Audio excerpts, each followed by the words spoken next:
শিক্ষিত বেকারের cafe 50% discount নিয়ে চপ ঘুগনি পাওয়া যাচ্ছে। এদিকে দাদা বৌদি এগিয়ে আসুন, 50% ডিসকাউন্ট, চপ ঘুগনি, রোল, চাউমিন।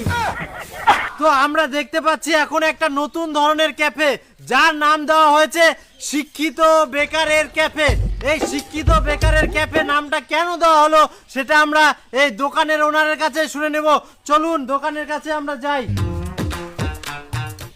আচ্ছা দাদা, বলুন। দেখে মনে হচ্ছে খুব ব্যস্ত।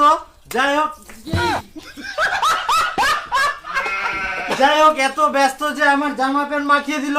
তো বলছি, আপনার এই শিক্ষিত বেকারের ক্যাফে নাম দেওয়ার পেছনে যে উদ্দেশ্যগুলো আপনি বললেন ছোট ছোট করে, এই জিনিসটা যদি আপনি একটু খুলে বলেন আমাদের দর্শককে, তাহলে সুবিধা হয় বোঝার জন্য। হ্যাঁ, আমার জীবন কাহিনী খুব কঠিন। আমি প্রথমে গ্রাজুয়েশন পাস, তারপর বিএড, ডিএড, এমএ সব কমপ্লিট, এবং আমি টেট পাস ছেলে, কিন্তু জানি না কি যেন চাকরি হয়নি। তার সঙ্গে আমি টিউশনও পড়াতাম এবং টিউশনের উপর